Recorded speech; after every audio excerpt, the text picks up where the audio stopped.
What do you do when you're dead broke and your girlfriend's broken up with you and you can't see any path forward in life?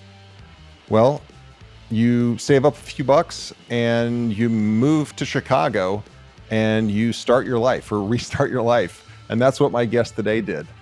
Dan Caron is currently the co-founder of Runway Sports Nutrition, and that's spelled RNWY. So if you're looking for it on the internet, and we'll have the links on the show here, that's the name of the product line. But his story is just really cool, and he's so humble.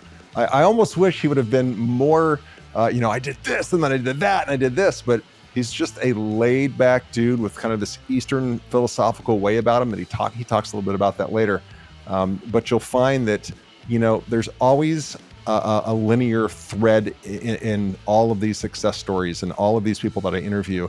And that's that they showed grit, they showed courage, and they showed the ability to continue even when they didn't know what the next move was. Even when they didn't know what the right play was, they still made a move. And I think that's the biggest lesson from today's interview. Enjoy. He's the driving force and the co-founder of Runway. That's spelled RNWY if you're about to look it up. But Runway is a trailblazing sports nutrition brand, and they're on a mission to transform your athletic journey. And Dan's not just a seasoned wellness executive. He's a visionary leader with a proven track record in corporate social responsibility, sales, digital marketing, corporate events, and employee wellness. And a passionate runner himself, Dan's personal experiences shape Runway's commitment to excellence. And Dan's mission is more than nutrition. It's about empowering you today and enhancing your recovery for tomorrow and offering you unwavering support for the long run. No pun intended there. I love it. So, Dan, welcome to the ThriveMore podcast. How are you doing? I'm doing good, Roger. Thanks for having me. Oh my gosh, my pleasure. My pleasure. So, as my listeners know, I rarely, if ever, do like a pre-interview because I like to get to know the guest at the same time that the listeners are getting to know him or her. So, if you could tell me a little bit about your background. Obviously, I got your dossier and have that, but I would rather hear it from you on kind of your youth and growing up, and were you always an athlete, and how do we end up here with you being an entrepreneur? Born East Coast, Connecticut, grew up like slightly athletic, played team sports up until about middle school, high school. I played for like neighborhood leagues, church leagues, but always like to be outside, ride my bike, play catch in the street, whatever. But also was like a gym bro. So got my first gym membership, maybe like a junior in high school. I signed up for high school football just to use the weight room. So early background is going to be gym bro. I've competed in powerlifting, bodybuilding, men's physique. I was not successful at any of them, but fun, yeah. we dabbled, I love the gym. So around, I was about 27, 28, moved to Chicago. And I'd say that's where my career really started. So moved to Chicago, got hired at an LA Fitness national gym chain. And when I was there, I got to work all of the pretty much positions. So I got time at the front desk, I got time selling memberships, and then worked my way up to training director, which is pretty much the general manager of the gym. I did fitness assessments, sold training, managed the trainers. That was all great, but I really wanted to be a trainer. Sales, it pays well, but it's not my soul. Sure. So after that, I dabbled in a little bit of business to business sales. I sold logistics, trying to figure things out while I was studying for my personal training certification, got certified. And then I got hired at Equinox, which was the pinnacle of fitness gyms to me. That was the place where I really, really wanted to be. When I worked at LA Fitness, if I couldn't close a membership, they would always say, I could just go to Equinox down the street for only $70 more. And that always intrigued me. Like, what is this Equinox place? So anyway, Sure. I got hired there. I was a personal trainer. Just like any struggling personal trainer, I had to work the floor. And what that means is you're always trying to help out members. You're cleaning things up, and not just like spraying mirrors, but making sure that all the weights are perfect. At Equinox, they called it a photo shoot ready, I believe it was. It's been a couple of years, but the numbers are all dialed. the dumbbells are placed perfect. So anyways, I'm working the floor. And then one morning I see this tall gentleman in the squat rack. He needed help. It was very shaky. Probably had no business having 135 pounds on the bar. So I do my approach. And my approach is it was always the same. I like to come from an angle. So let me paint this picture really fast. So to me, the gym is like the animal kingdom. You have your lions, your alphas, you have your gazelles, and just people there to do the treadmill and whatnot. But you don't want to be, this is funny, you could take this many ways, predatory. So you don't want to just go head on and scare someone. You also don't want to sneak up from behind. So I would go from an aside. Hey, you open to a little advice? And this gentleman was receptive. Yeah, sure. What's up? So I gave him what we call the shit sandwich. It's a compliment, the truth, maybe a painful truth, and then like a compliment, like a little pat on the butt, like you got this. Yeah. So it's like, hey, squat, maybe the greatest exercise of all to some people. However, I just don't think it's the right one for you at this moment. And here's why. I go over mechanics, blah, blah, blah. Again, he was really receptive. I'm like, hey, so let me show you some substitutions that are probably a little bit healthier and safer for you. And let's get this workout going. So we do that. I get his information. And at the time, I was so focused on a proper handshake and eye contact that I wasn't able to listen. So I didn't really hear what this guy said. It's like, yeah, my name's Kurt, blah, blah, blah. Okay, cool. I'll see you Tuesday. Freebie on me. He didn't show up. He blew me off. So then whatever, I keep doing my thing. I end up pulling another member off the floor. I'm getting ready to give her a workout. And this gentleman, Kurt, walks in. He's like, oh, hey, Dan, you want to do that workout? And I'm like, oh, sure thing. So I reschedule the female, and then I give this gentleman, Kurt, another workout. We do that another time. And then finally I'm like, hey, what are you doing? You ready to take this to the next level? You want to be serious? What are you here for? And he tells me, hey, I run a wellness brand. And I don't really look like I represent wellness. I have a lot of big meetings on the horizon with celebrities, and I need to look better. This gentleman happened to be the CEO and founder of Vital Proteins.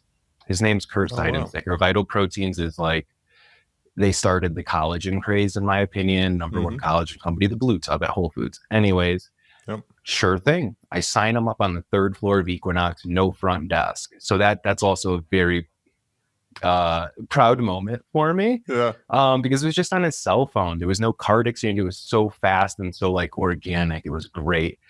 So I trained him for a year. During that time, we grew the relationship to kind of like bros, like friends.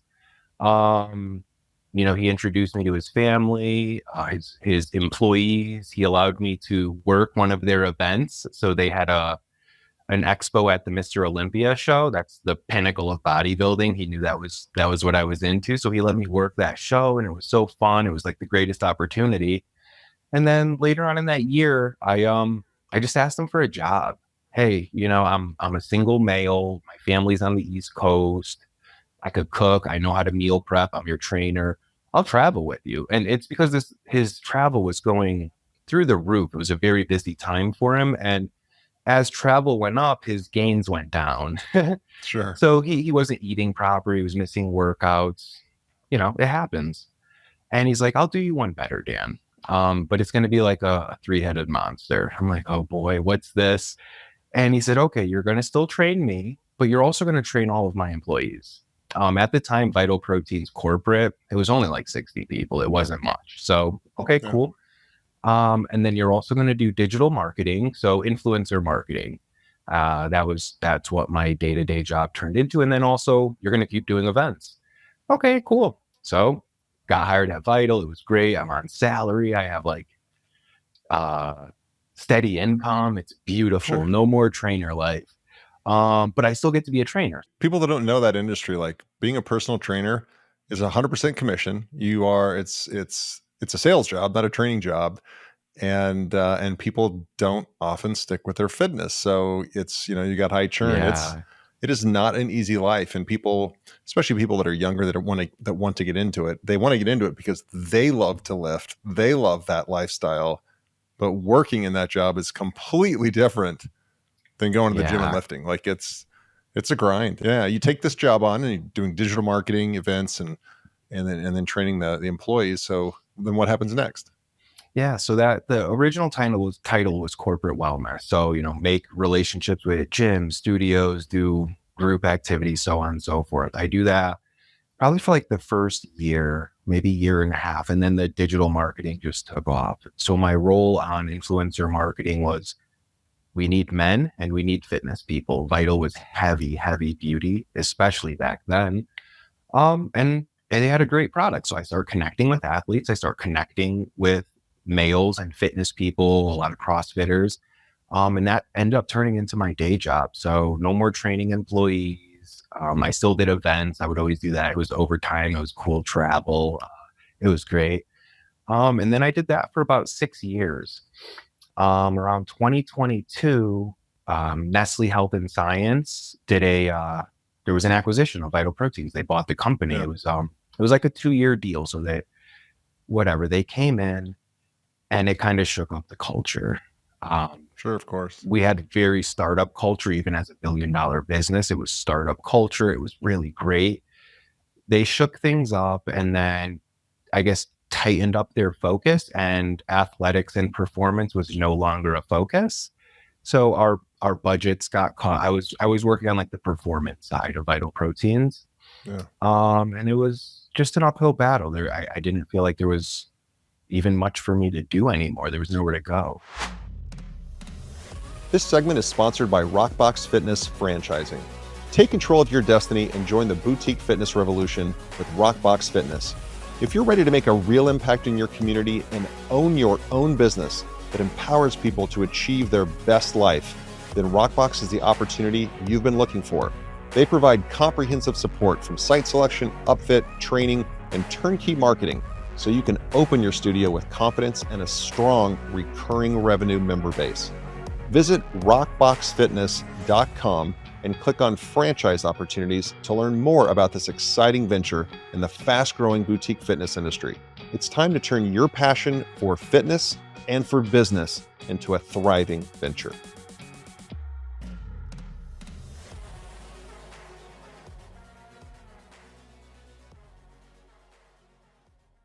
What do you think your biggest learning was from being at that company for 6 years as it ascended to $1 billion in top line revenue? Because that's not that many people get to be part of an organization that, is smaller in stature and nature and then grows to be this behemoth and obviously acquired, for 9 figures. So Like 1.7 billion. Yeah, it was huge. Yeah.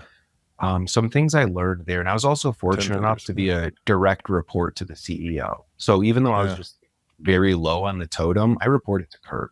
So I had the mentor, I had everything. I'm blessed.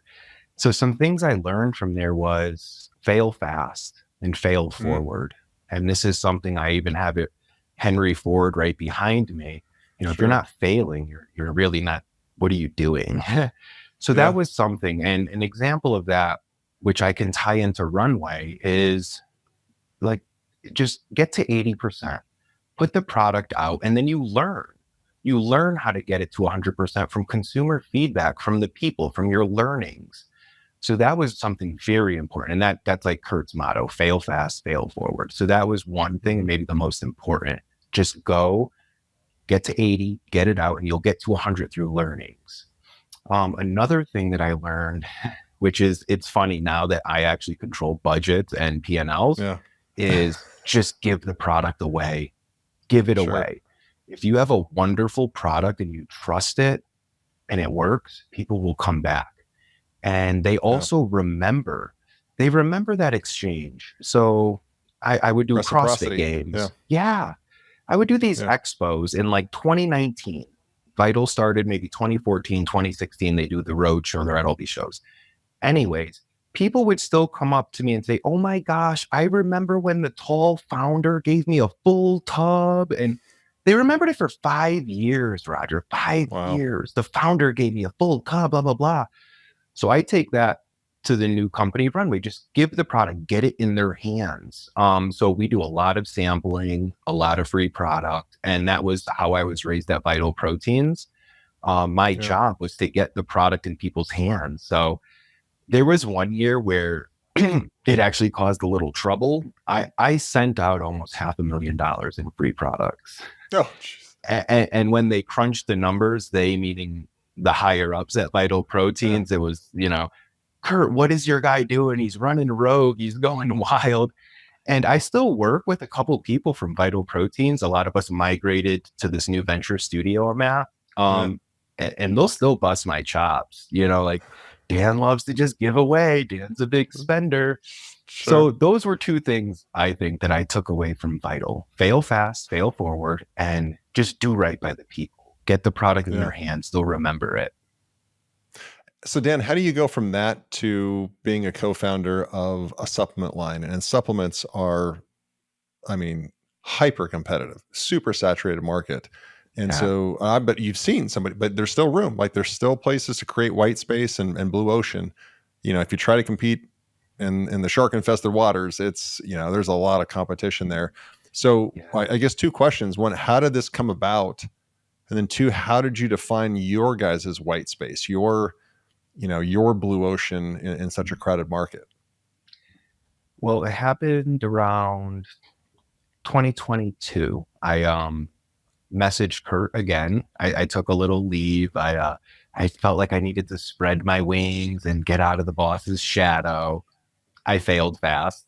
And I called him so fast. I said, hey, Kurt, what do you got going on? I want to go back to being your apprentice. I tried 4 months. I lasted 4 or 5 months in another industry, and I realized I'm pretty much unemployable. Even at the new company, I reported directly to the CEO. I was pretty high up in the food chain. It was just, there was a lot of disagreements. I didn't do well. Yeah. So we had to break up really fast. Anyways, I called Kurt, what are you working on? He's like, yeah, come out to LA. Let's talk. So I flew out to LA. And the first thing out of his mouth was, all right, Dan, what's your product? I'm like, what? I'm scratching my, what do you mean? What's my product? Yeah, you're going to come back to work for me. You're going to be my apprentice. It's going to be next level. You're not a manager anymore. You're a founder. And I'm like, okay, Kurt, so what do you need, bud? What's up, boss? Go home and come up with a product. And I'm like, but what? He's like, supplements, athletes, you're a trainer. Obviously make a supplement. I'm like, okay, cool. So I flew home and I came up with a non-caffeinated pre-workout. How I came to that was a lot of these new pre-workouts, they have like 300 milligrams of caffeine. They redline my heart rate. They make me like anxiety ridden. I just can't do it anymore. So I said, okay, I'll come up with a clean way to do this. And during that week, my colleague from Vital, Cam, he left Vital. We worked very closely together when I was there. He lasted longer than me. And he's like, Dan, what are you doing? Like, I'm gone and I don't know what to do. I said, Cam, I need you, brother. Come meet me in LA. We're going to talk to Kurt. He's like, all right, I'm down. Cause he knows Kurt too. We're all friends. So we go out to LA. I bring my paper formula for my pre-workout and we go on Santa Monica Boardwalk. And I still remember I was actually just there last week and I was drawn to Santa Monica Boardwalk. I went there on a walk every night. So we go to Santa Monica Boardwalk. It's like a 4 or 5 hour walk back, forth. And I pitch Kurt the product. And he's like, all right, cool. Who's your consumer? And very fast, gym bros, of course. What do you think? He's like, no, absolutely not, Dan. He's like, just as you said, Roger, that industry is saturated. He's like, find a tighter demographic, hone in, find a niche. And during this conversation, my partner, Cam, his background is in running specialty. He spent a decade at Nike. He worked at agencies with Adidas, Reebok, everything running. That's his jam. He's also like a super legit runner. So he's like, well, guys, when's the last time you've been in a Fleet Feet? It's a national shoe store for runners. And we're like, I don't know, like never, not recently. Not recently. Tell us, Cam, what's up? He's like, well, when you go in there, everything is a race day product in the form of a goo or a gel, carbs and caffeine. He's like, they have shelves and shelves of them. And It's only for race day. Where's the holistic approach? Where's the brand loyalty? Maybe you walk in, you get a goo Coca-Cola flavor. Maybe you walk in, you get a XYZ brand lemonade flavor. You're just picking and choosing. Yeah. And it really hit us like, whoa, that's really smart. And then also this theory of inch wide, mile deep. Yep.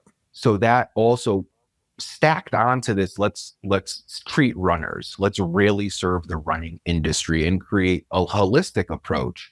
There's so much that goes into the sport beyond your hour, your 30 minutes, your 2.5 hour marathon, whatever. And that was the white space we saw, the running community, where everything served to runners is in the form of a race day product, an in the moment use case. So, okay, how can we surround that? And what do runners need? So then after that, anyways, 4-hour walk, we come up with it, Runway, boom, the name is great. We get home, we can't trademark it, obviously. And then we get the approval from Kurt. All right, boys, run with it. You got your demographic, you found your white space. Let's go. So that's how we came up with the industry or the demographic we're serving. That's how we came up with the name. And that's how we came up with kind of how are we going to design our products? What are our formulas going to be? Okay, so that's that.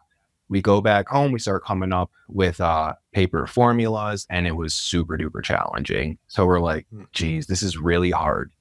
We end up having phone conversations, interviews, we'd rather call them conversations, and Google surveys, super duper basic.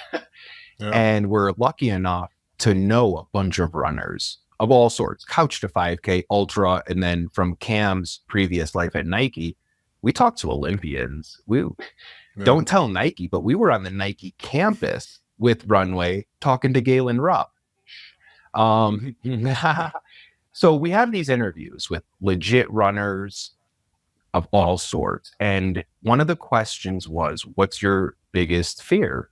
It could have been, what's your biggest fear about running? I honestly don't remember, but I know it was an emotional question, but what's your biggest fear? We had an Olympian answer that question on a phone call. And she said, my biggest fear is not being able to run anymore. My eyes got watery. It was like, whoa, we have to keep these people running. That's what we're going to do. We're going to keep them running, keep runners running.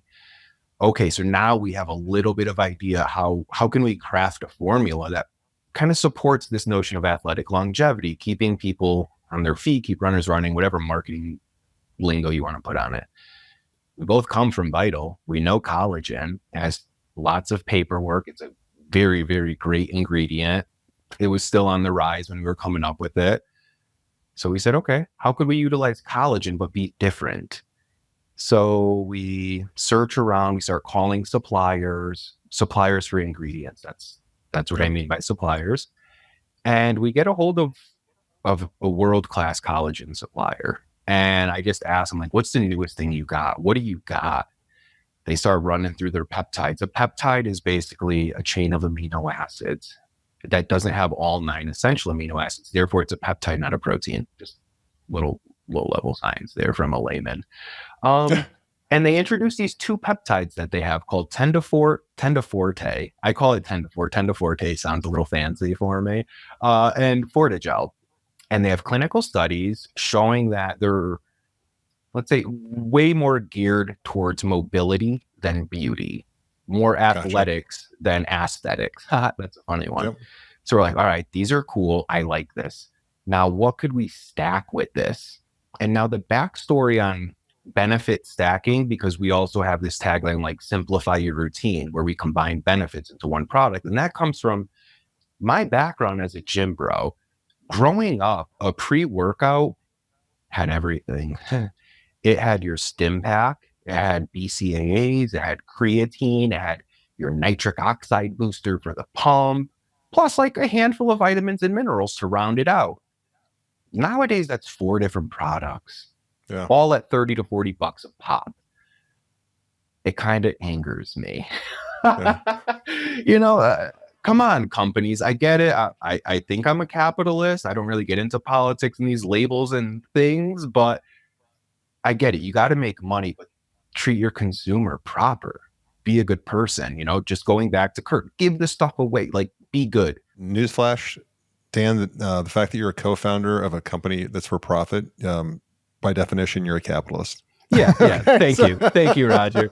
Just so if you had any self-doubt, you're a dyed-in-the-wool capitalist, right? So, and which is that's a good thing. That's a good thing. Yeah. It's funny because you were like, "Hey, tell us about your journey from influencer manager to founder," and I laughed because it's like I have so many skill gaps. I'm learning so much every day. That's true of every founder. Founder. Yeah. So you get these prototypes, right? And I'm sure you're doing that. You get it out into the test market. What I think would be fascinating, because so many people listening have an idea, and ideas are cheap, execution's everything. How did you go from, let's say you got your prototypes, even some finished product that is sellable, got a UPC code and all that. How do you get distribution? That's a interesting question. I think for so many people that are at the beginning stages of a product, or how do you don't just walk into Walmart, you don't just walk into Whole Foods or Fleet, how did you do it? That's a wonderful question. I'm like coming off my seat ready to answer it. So my business to business experience that I previously mentioned was at a 3PL. I was selling freight, pallet space on a truck. So you bring up logistics, distribution. I'm very blessed. So Runway is part of a venture studio, like venture capital. Yes, we're invested in some companies, but we are more focused on building companies from the ground up.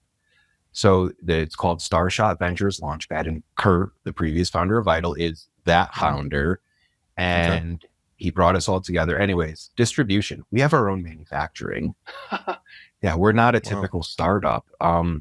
So under this Starshot umbrella, we have shared manufacturing. We have our own manufacturing facility in Laverne, Tennessee. It's a little bit south of Nashville. Why Nashville, middle America, and theoretically 2-day delivery anywhere in the country, which is super. Sure. And then, so that's how we got distribution. We have our product. We make our own labels in-house. We blend in-house. We package in-house. We ship. We don't have our own trucks. We use a 3PL. Is it all e-commerce right now?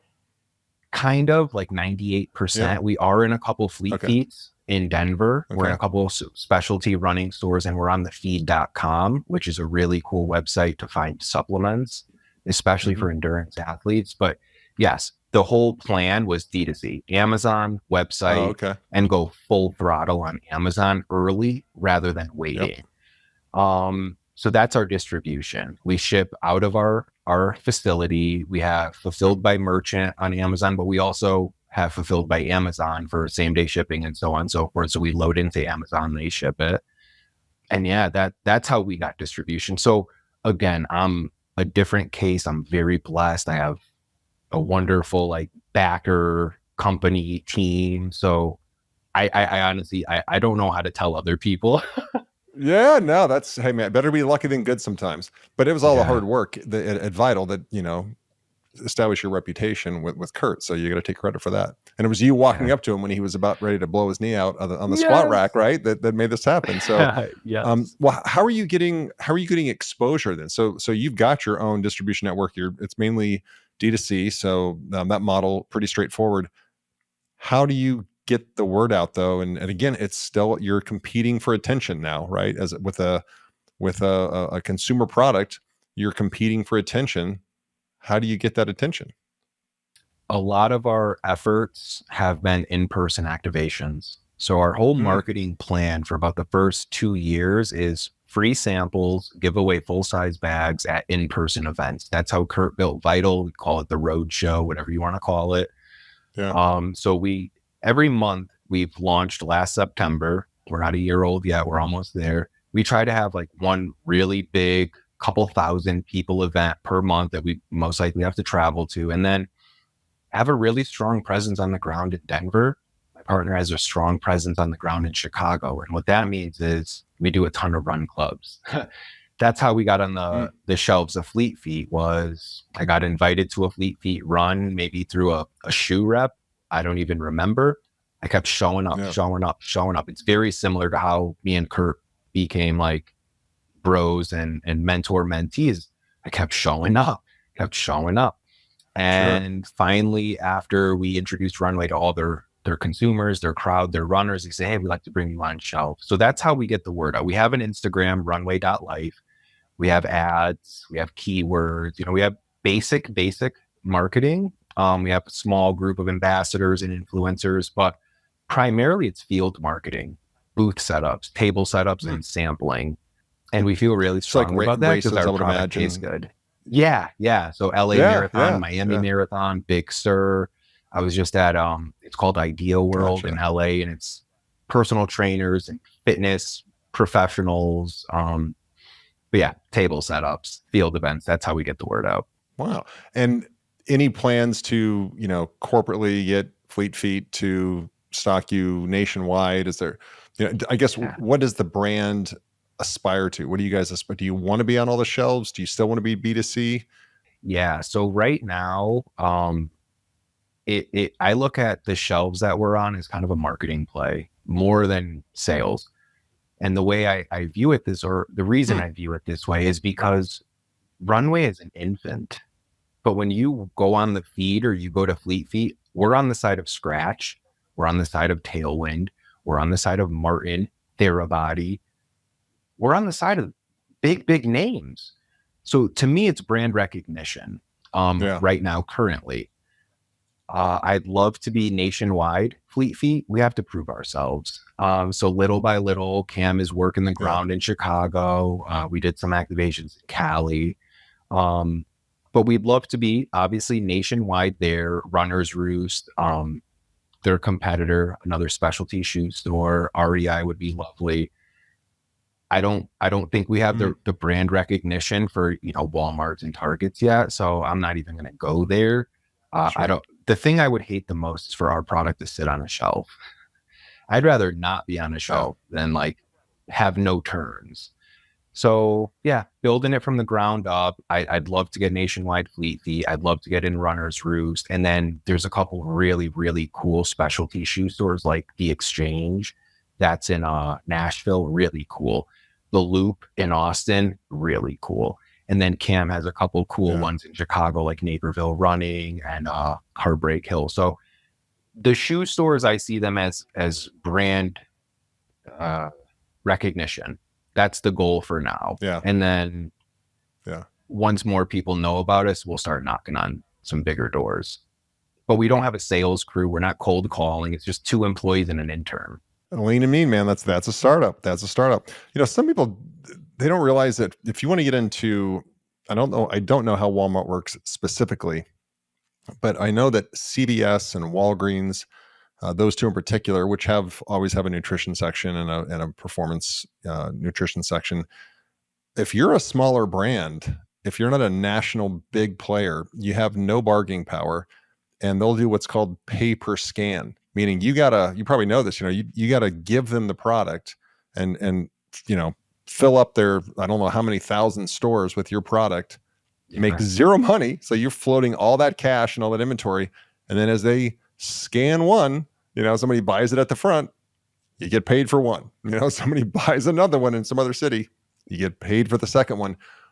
And man, as a small company, that's a ton of cash. It's great distribution, but that can bankrupt a company because if it doesn't turn fast enough, all of your cash is tied up in that inventory that's on somebody's shelves. Yeah. Well, let me ask you this: where do you see this industry going?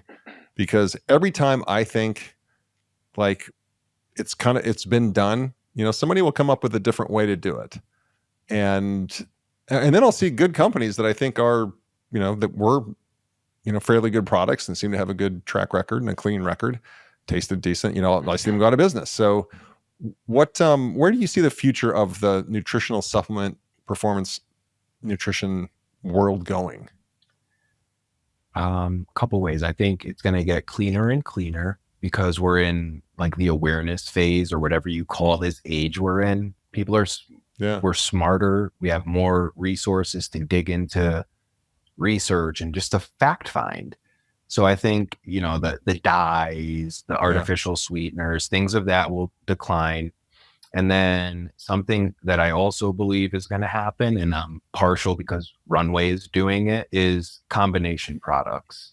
So our first product, Foundation, it's 10 grams of collagen, really good collagen for joint support. We also have almost 1,500 milligrams of electrolytes. Now we have hydration benefits, and that amount of total electrolytes is more than the leading hydration companies, and it's more than double the number one hydration seller on Amazon. And then we also have in there a handful of vitamins and L-carnitine, which help your body burn fat for fuel. So now we have natural energy. I see companies combining benefits so people could get the most out of the products. We just launched a protein powder last week. It's 25 grams vegan protein plus 5 grams of creatine monohydrate. Those are typically two separate products, but everyone's combining them. For sure. So I think combination benefits, stacking benefits will be something that more companies will do to offer better products and cost savings to consumers. And then without going full hippie on you, save the earth. You don't need 20 tubs in your pantry. You don't. If we could just combine them and companies could start providing more benefits, that's a good direction to go. Yeah, those are the biggies. And then on the horizon, we have the whole cellular health, longevity stuff, but I can't really speak on that too much. Sure. Yeah, that's going to boom. That will absolutely boom. This segment is sponsored by Beamlight Sauna Franchising. Are you looking to take control of your destiny and own your own business? Do you want a great brand in a rapidly growing market? Well, Beamlight Sauna is a nationwide health and wellness franchise with amazing opportunities in select markets. You can bring the power of infrared sauna and red light therapy to your community while you build a thriving business. Beamlight Sauna offers support that includes site selection, build out, even pre-launch programs and turnkey marketing so you can open your studio with a large recurring revenue member base. To learn more about business ownership and franchise opportunities in the fast-growing health and wellness space, go to beamlightsauna.com. That's BEEM lightsauna.com and click on franchise opportunities to learn more. A few questions to end here. My listeners always know that I'm an avid reader. I just love to digest and consume, anything I get my hands on that's around self-help or business biographies. Is there a book that you could recommend to the listeners? Because you've been on this journey yourself, and you're very humble. I want to say that you're very humble in your approach and all that, but I also know that you can't be successful in life without putting in the work, putting in the time, putting in the effort, and grit, and having grit and tenacity. So I appreciate you being humble, but I also know there's a boatload of hard work behind what you've accomplished. So that is a preface. Is there a book that inspired you? Is there a book that you sat down and when you were done reading and just thought, man, that changed the way I look at the world? There's a couple. Is it okay if I say a couple? Sure. Of so course. The first book I think that I read that really got me into reading and made me think that anything is possible is Think and Grow Rich. I believe it's Napoleon Hill. Yep. And it's all just visualization. Put your goals on paper and visualize, manifest your destiny. And it's not just wishful thinking. You got to put the hard work in, you got to put the legwork in. It's not just, oh, geez, I'm going to sit at my bedside and whatever. No, Think and Grow Rich. That's one. Steve Jobs. I love Steve Jobs. The whole wall in front of me, you can't see, is Steve Jobs. Behind me, I have others that I look up to, like my degree from University of Kurt and Henry Ford. Steve Jobs. Read about the greats. So that's something that I always do. I love autobiographies or biographies on the greats, the tycoons, founders. And then a book that helped me out a ton personally is Old Path, White Clouds, the story of the Buddha. Yeah. Old Path, White Clouds. Old Path, White Clouds. Wow. Yeah. And it's Thich Nhat Hanh, if that's how you say his name. Very good author. And it's, I even have like some tattoos, like Return to Your Breath. Just always remember that, to live in the moment. So you could think ahead, oh, geez, like, I'm I'm failing, or how do I get to $1 billion? Like, do the right thing in the moment, be present, and just do. And things happen. Just the Buddha, man. Oh gosh, the Buddha. That's the energy. I couldn't. I was picking up some energy and I couldn't figure out what. I'm like, there it is. It's that Eastern philosophy in you. Yeah. Super cool. And Super cool. He changed my life. So those would be 3 biggies. And then, geez Louise, I could keep going. The Alchemist. Sure. There's so many. Yeah.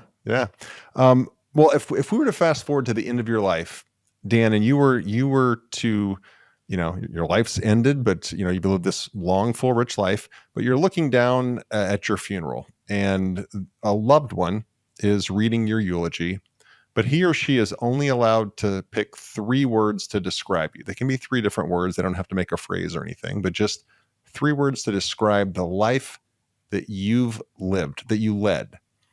And that person is choosing the 3 words they can think of that describes your life and the way you impacted them, the most descriptive way. What 3 words do you hope they use? Authentic, compassionate, and brave. If you had a magic wand and you could wave it and make one big change to the world would operate and be in a different way. If you were to wave that tonight, we wake up tomorrow morning, how is the world different according to you? We all see each other as like brothers and sisters. Like skin color, everyone is, you don't recognize skin color. You male, female doesn't matter. Social status doesn't matter. You just see a human, and whatever your father is, God, Jesus, whatever your religion is, you got your father, and then we got Mother Earth. We're all from the same parents. So I don't know, brotherly love, that might be corny. I don't know, like that's a rapper thing. I don't know, dude. But just peace, man. I just want some peace on Earth. No conflict. Just see each other as a friend, as a brother, as a sister. And I think magic will happen.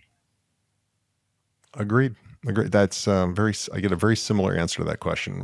Not always the same, but that theme of, man, can't we just all get along? My God. Yeah, and we could disagree. That's fine. Yeah, sure. That's fine. But disagree doesn't mean that we cancel and rule out the other person, right? That's whatever's going on there. Yeah. So how do people find you, follow you, be part of your journey? As importantly, how do they, find your products? And if they want to try it or learn about it, how do they do that? Yeah. So I'm Dan, the founder, on Instagram, Dan.the.founder. Easy to find. And our Instagram for Runway is RNWY.life. That's also our domain name or our website, runway.life. Mm-hmm. You could find us there. Use code Thrive15 to save 15% on your purchases. And we're also on Amazon. We're on the feed. If you're in Denver, go to Boulder Fleet Feet, go to Fleet Feet, ask about us, buy us there. Don't go to our website. Show the retailers support. It'll mean the world to me and them. And just, if you don't find me, DM Runway, say, hey, I heard Dan, I want to try a sample, whatever. Again, like I said, there's me, Cam, and our intern. There's 3 employees at Runway. I pretty much see and touch everything. So I won't miss you. Yeah.